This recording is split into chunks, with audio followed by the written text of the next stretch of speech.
Hello, everyone, and welcome to the 2022 AP Human Geography Reading PD Night. We're so glad you joined us from wherever you are. Either you're live in Cincinnati or somewhere in Massachusetts, Florida, Oregon, wherever you are. My name is Greg Hill, and this is Celeste Reynolds. And we're so happy you're here, and thank you for this time. Whenever you're watching it, whether you're watching it live during the reading or sometime down the road.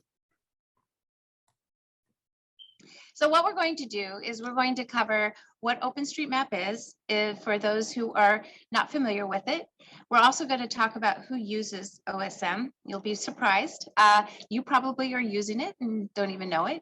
And why you want to introduce OSM to your students and ways to introduce OSM. So you can either do it through your classroom, integrating it into your curriculum, or you can actually do it as an outside activity where students can earn extra credit or even service hours.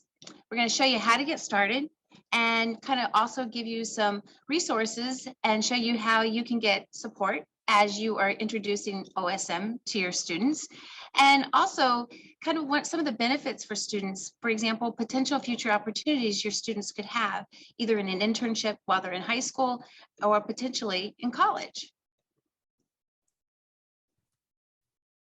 So OpenStreetMapping, we call it OSM, is a collaborative project, and it's kind of the Wikipedia of maps. It's a crowdsourced map of the world where volunteer mappers from all over the world go into satellite images and they actually digitize buildings, roads, attributes that are found in these pictures. And also can sometimes provide metadata like addresses, phone numbers, those sort of things as well, and create maps. And it's open to anyone. It is free and open, and anyone can contribute. Today, there's about 8 million contributors around the world, and it's a great way of taking communities that are not on the map and putting them on the map, or looking at where your community, how your community is changing, and being able to put those changes into a map and keeping the map up to date. So a lot of you are probably going, well, who uses OpenStreetMap? Well, there's a lot of organizations that use it, and you probably don't even realize you're using applications that use OpenStreetMap data. So for example, Red Cross uses it, Wikipedia, Craigslist, Uber, Microsoft, Esri, Amazon, USAID, Snapchat, United Nations, universities, governments, and you probably use it as well. So there's a lot of people that are using it, and it's a wonderful tool that helps we humans kind of understand how we are changing the earth and how we are moving on the earth. And I think it's a really great way of getting your students involved in a new technology that is being used around the world. And looking at the OpenStreetMap ecosystem, Teach OSM is a very important component of that. And so when we looked at why should we create this activity, TeenMsptivists, one of the things we thought was missing is why should we map? You probably heard your students like, why are we doing this? Is this for a grade? And so me and Celeste and I, we got down and really got to the nuts and bolts of why should students be doing this? Why should teachers incorporate this into their curriculum, to their daily activities? For teachers, it provides a meaningful activity. It is a great way to support civic engagement, getting students involved. Our young people have a huge heart for civic engagement in this day and age, especially in the post-COVID world.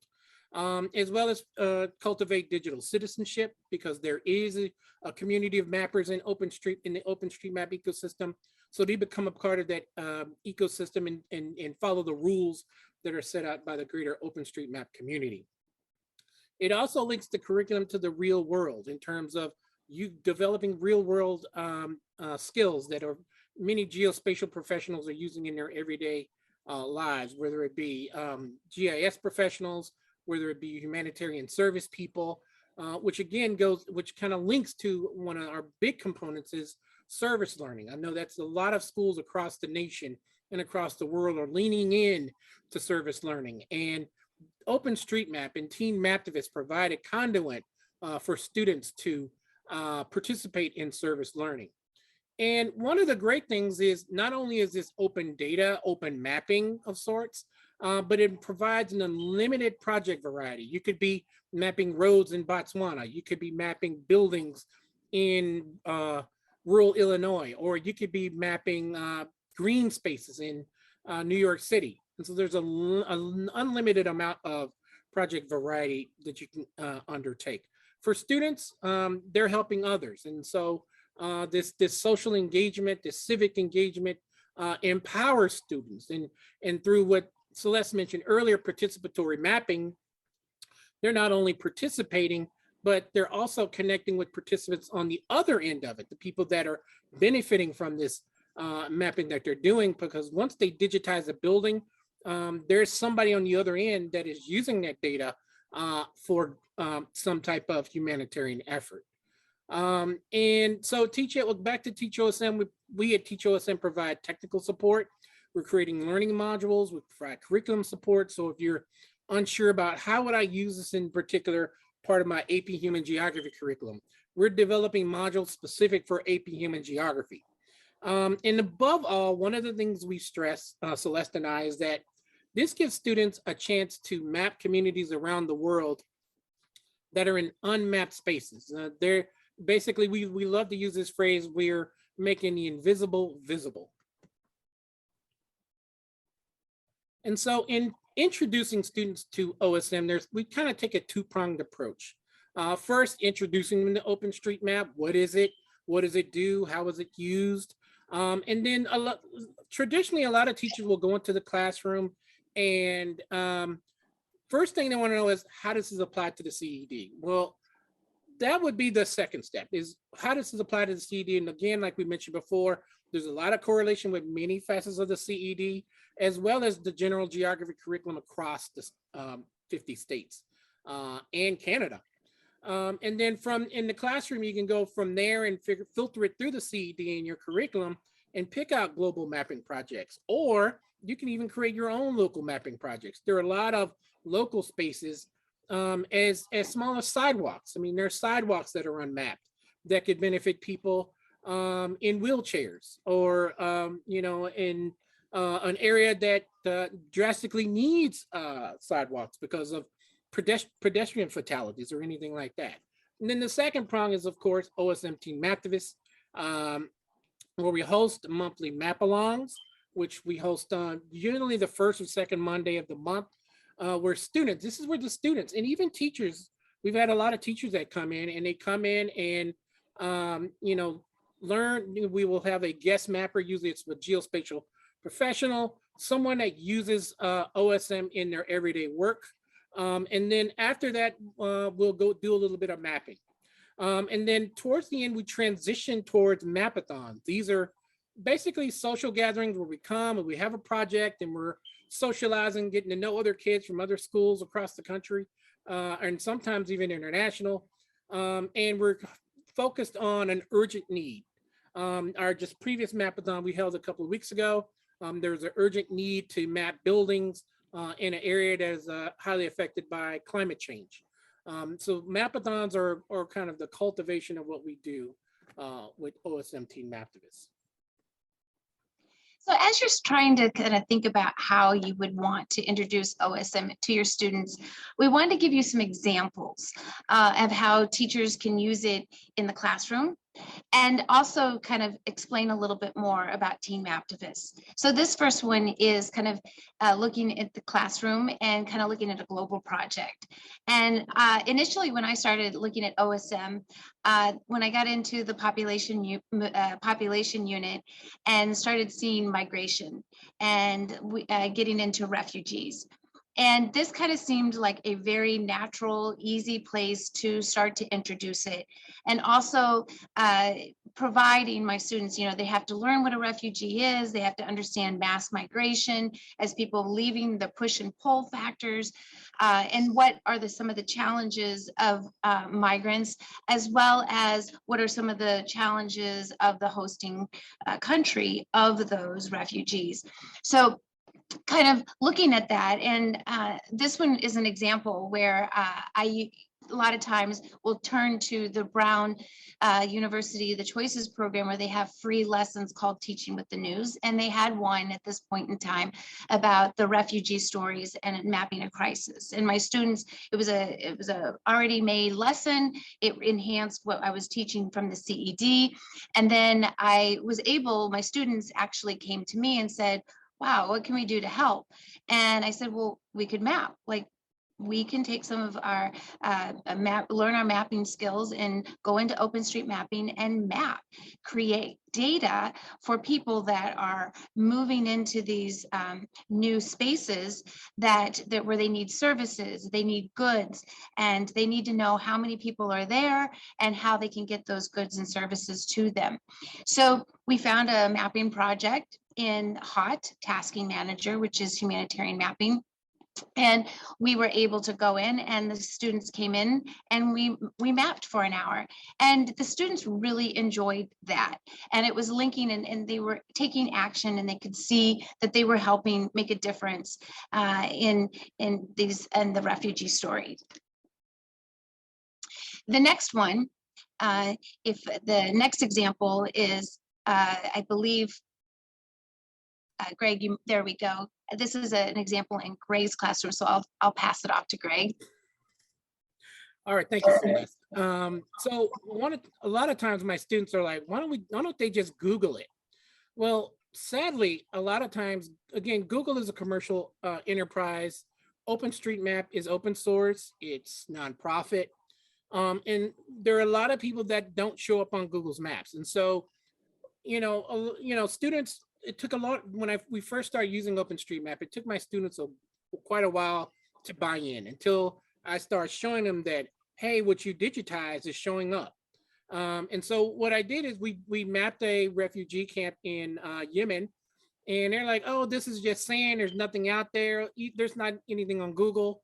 And so the next day when they came in, I put the map on the left up on our big screen, and they were like, wow, we did all that. And it really blew their minds that what they did is helping people on the ground.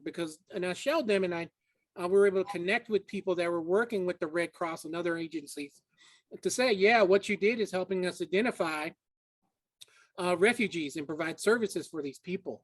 And it's more than just tracing boxes. It's actually showing students that what they're doing on their Chromebook or on their MacBook is actually helping people on the ground. Here's an example of a local project. So throughout the year, I'm originally from Illinois. I currently live in Massachusetts, and I teach in an urban area school.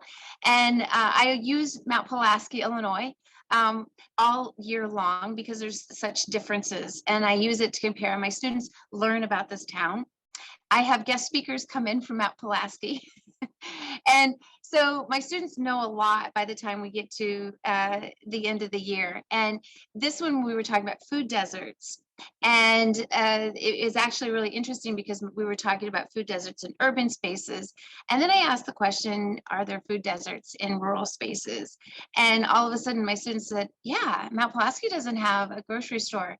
So we actually connected with a local town official. And he talked about that with them and talked about what the town was trying to do to bring in a grocery store that offered fresh vegetables and meat. And so we started mapping, and the students said, well, is Mount Pulaski on the map? And realized they were not. And so this is a great time for, the students kind of taking interest in a local community that they had become familiar with, and they wanted to make a difference. But once again, and this is a project that I created with the support of the Teach OSM team. And this is something that you can do in your own community. Right now, I'm working with my students where we are mapping street lamps, trying to see where the street lamps are and where the street lamps are that are kind of, they're not there, and it makes it very difficult to drive or see people walking. And so we've had a lot of hit and runs in my home, in our town, and the students want to be able to go to the town and say, this is where you have street lamps, this is where you don't, and is there any way we can get more street lamps? So it's a local mapping project that my students have taken on. And I think that that's really kind of neat. And you can do that in your community as well.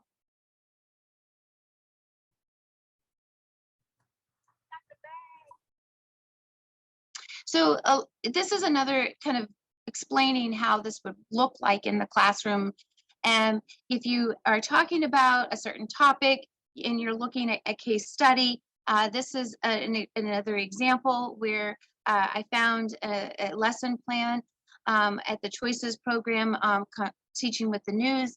And I was able to kind of talk about what was happening, bringing up those terms that you find when you're teaching human geography, and then showing students kind of a case study of an example of what we were talking about.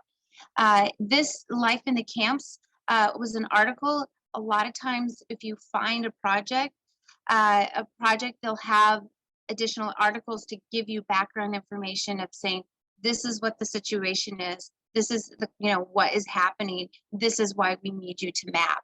And this was a great tool because this was showing students how there was a massive migration. People were moving in outside the refugee camp, and they were really concerned about water safety because a lot of the latrines and the water sources for people to get access to clean water were close together, and they were worried about waterborne illnesses in the areas outside the refugee camp. So my students, we started mapping, and once again, it was a great opportunity for them to get in and to map. They understood why they were mapping, the importance of mapping, the importance of doing quality mapping, making sure it was accurate as possible, because this is about people's lives, and making strong, good digital edits into the map and contributing to the map. And as you can see, they were able to go in a few minutes later or the next day and see how much they contributed, they as individuals, but also as a class, which really kind of made them like, look what we did, like look what we did to help. And that really was very rewarding for the students. So you're probably wondering, how do I get started on this in my classroom? The first thing you should do is create an account of your own. And then second, have your students create an account using their private email accounts. One of the things I had problems with were students, when they use their school emails, school filters will block out OSM or any affiliated OSM websites. So if they use their private emails, they're generally able to get an OSM account within a couple of minutes. And then what I did is create a Google form where the students submitted their usernames and submitted the email that they used, because you know how it goes in class. Mr. Hill, I can't remember, Mrs. Reynolds, I can't remember what my username is, where you've got a list of that to help them mitigate that problem. And then get them on ID Editor, which you can find at OpenStreetMap.org. And it also has a training module that shows you some of the best practices in mapping roads and mapping buildings and mapping water features and other things. It's, kids or even yourself kind of get confused about what to do. There's a lot of tutorials on the ID Editor, as well as YouTube. Hot OSM, Teach OSM, MapGive, a lot of those organizations provide a lot of great training that you can find on YouTube. And then explain why they're mapping, because just like with any good lesson, you're going to give them an objective.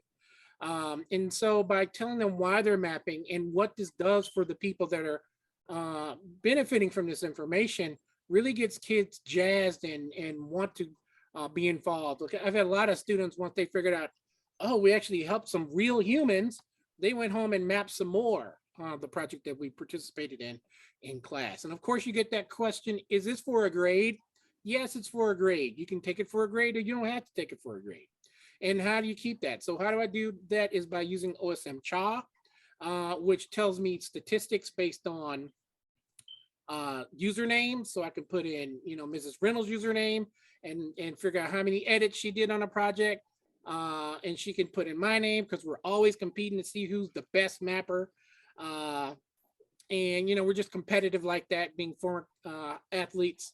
But of course, you'll have those students like who did the most edits in class, and so OSM CHA is a good tool for that. Also, OSM Fight, where you can pit your two, basically rambunctious students together and say, all right, well, let's see who actually had the better statistics, and it breaks it down in several categories to see who's the actual champion OSM Fight.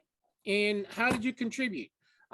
Is another website that has a wealth of tools to let you figure out exactly how many edits, who did what edits, and so on and so forth. And you can always create your own hashtags. It could be your school mascot. It could be TeenMaptivists, if you will. It could be your birth year, if it's you. So for example, at Horn High School, we're the Jaguars. And so our hashtag is always GeoJags. And so I can track who did what. That's kind of one of the easy ways for me to track how much we've contributed to a particular project. So we've also increased, so a couple of years ago when we had COVID, students came to us and said, we want to help others. We want to do things. And I remember doing it in 9th grade in your AP Human Geography class. And we can still do these. We could do these on Zoom, Mrs. Reynolds. And so Greg and I started talking like, hey, so we had students come to us saying that they wanted this opportunity, and it kind of became this sort of collaborative team of students and the teachers, and we created this opportunity, this environment where students could come together and start mapping and introducing students to OSM. And so it's kind of like the other students wanted to bring more students in. So it's like, okay, let's create an organization where we can bring teenagers, high schoolers, together to do some mapping. And so this is where we introduce students to OpenStreetMapping. We have map-alongs, and our map-alongs are where we have a guest mapper. They come in that they're using OpenStreetMapping in their profession, and the students can hear how they use OSM, and it's reinforced that this is a skill that professionals are using, and that they can do it too, and that if they do it, become a volunteer mapper, how they're going to be able to contribute to so many different projects and help so many people. We started to create different chapters, and so schools can create their own chapters. So for example, Greg and I had, he had a chapter, I had a chapter, and our schools started to map together. And, we're hoping that we get more high schools to start a chapter that will join us in map-alongs and map-a-thons, but also have their own map-alongs and their own map-a-thons, and maybe create their own projects where they're creating with other schools, and maybe another school in a local district, or maybe hopefully in the future, maybe they could connect with a chapter in a different country, and they can be mapping pals, mappy pals, kind of like pen pals, but mappy pals, where they can start mapping with students across the world, anywhere on the world, which I think would be a really awesome opportunity. And this gives them a chance to kind of see how creating maps is important, how creating maps is essential, and how it can bring communities, your local community as well as your global community, together. And it's also teaching them the skill that they could potentially use in college. There is a student organization at the college level called Youth Mappers, and they could become part of Youth Mappers and potentially get an internship in college with the government. There are numerous youth mappers that have had internships with USAID, and then potentially could lead to a job working for a government agency or a nonprofit organization that use OSM. And this is a tool that they could potentially use for the rest of their life and potentially lead them to new jobs. And I think that that's really, really something that is a big gift you can give your students, a skill and a tool that could potentially lead them to their future profession. So what have we done so far? We've had 14 map-alongs with so many incredible guest speakers. We've had Erica Hagen from Map Kibera. We've had youth mappers from Vassar, George Washington. We've had Dr. Lee Schwartz, the geographer of the United States. We've had Courtney Clark from AGS, as well as USAID from Everywhere She Maps. We've had some really amazing speakers that come in and talk about using OSM in the field, and it's very inspirational. And students are getting a chance to kind of see what kinds of professions and what kinds of job opportunities are out there in the geography, in the world of geography. And so far we've had 100 students and teachers come to our map-alongs and mapathons. And we've had students from 11 different states and Canada, and we're continuing throughout the school year to have monthly map-alongs. You can come and you can go to listen to guest speakers, join into mapathons where we did give out prizes, gift cards, things like that for students who participated. We're looking to for high school teachers or students to take that initiative to create school chapters and really begin to build a network of high school mappers that we can collaborate with. We can build a strong mapping community that can help make this world a better place. We can also create a mentorship program where maybe you can connect with a local OSM professional that could come in and help you with local projects and help build a better community where you're living. And hopefully, like I said before, create internship opportunities for students. They can do this from their home. They don't have to be in that place, but they could still do open street mapping as an internship for in high school or potentially in college. And it's promoting the service learning, which is giving back to others and helping build better communities, one click at a time.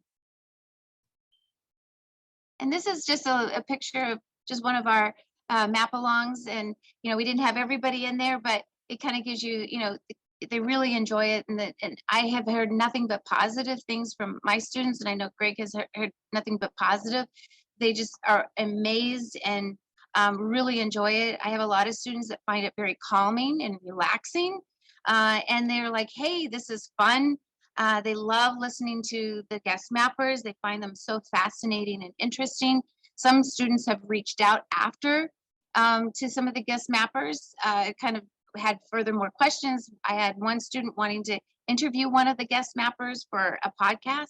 So these are, amazing opportunities for our students to have, and we hope that you will consider. And this is something that you can send them. You don't have to do it. We're going to do a lot of the heavy work for you. And maybe your students, you get 1 or 2 students that join these map-alongs, come back and say, hey, I would like to introduce this to the class. And maybe this is something we can do after the exam and start building that mapping community within your school. So if you're interested in getting started with OSM TeenMaptivists, or do you have any questions about using OpenStreetMap in your classroom, just go to our little website. We're looking to kick off our 2022-2023 events in September of 2022. If you know somebody to be a great guest mapper, send them our way. And also you can find a lot of information. You can find some great tutorials, some great tips. You can hear from student testimonials, teacher testimonials about participating in OpenStreetMap, OSM TeenMaptivists. And so our little website is we call it our little website. That's our pride and joy. It's not much. But it's got a wealth of information, and it gets you right where you need to be. We're also on social media. Follow us on Twitter at OSM Teen, and we're also on Instagram, where we have a ton of young people that are starting to follow us on Instagram at OSM Teens, and you can find out things from like our events, You can find out, how to sign up. We, post geospatial stuff from some of our partners, with particularly American Geographical Society and others, college youth mappers groups. We're good partners with youth mappers and other groups, and they're promote us as well. And so that's, again, as Celeste mentioned earlier, we want to create that pipeline from high school to college to the professional world. And we're using this as a conduit between those entities. So there's additional resources. I know a lot of times you hear about things and then you get overwhelmed and you're like, oh, I'll get back to that. Numerous times, but just always know that there's a lot of support. And I know a lot of times when you have to introduce, or you want to introduce something new to your students, it can get overwhelming, and then you shut down and you're like, oh, I can't do something. But there's a strong network of professionals that are out there wanting to help you. Teach OSM has curriculum. They have map-alongs for the teachers and students. Bi-weekly, they're there. They will help you. They will help you create projects. They're eager to help you and help you find what works for you. American Geographical Society as well is very excited to get, to help teachers to get up and ready. And so there are grants. Yes, there are grants that you can apply for, that if you want to start a chapter of TeenMaptivists in your school, if you write a grant, and it's not very long, people, it's a very short form, they'll give you money to buy pizza, or to ways that whatever you need to fund to help get this started. And so I want you to know that there's a lot of a huge network out there that's really wanting to support you to get this going. And then there's us. We're free. You can come into our Zooms. You can email us, and we will be more than happy to help you get started. And it is a process, and it does take a little time. But once you take that first step and you jump in, and you introduce your students and you get more familiar with it, it becomes easier, and it becomes easier, and it's really worth it, because your students are really going to enjoy it. It's meaningful learning, and meaningful learning helps students retain what they're learning in your classroom. And I just want you to really think about it. It's meaningful learning, and it's really going to make what they're learning in your classroom, they'll remember it forever. So here's our both of our emails. If you have any questions, comments, concerns, or if you're just ready to get started today, reach out to us. Of course, the summer coming up, we'll be back and forth in PD and APSEs and other things, but we'll get back to you as soon as we can. We thank you for being here. OSM TeenMaptivists, this is our baby. We feel strongly about this. If we didn't feel strongly about this, we wouldn't be talking to you today. So I'm going to let Celeste have the parting words. Thank you, everyone, for joining us. And this is, I just really hope that you will really consider this. And, if you don't want to introduce it into your classroom, at least you will consider sending your students to TeenMaptivists and letting us introduce OSM to them. And hopefully we can build a better communities, a better world, and through one click at a time through OSM. Thank you, everyone. Have a great reading. Take care.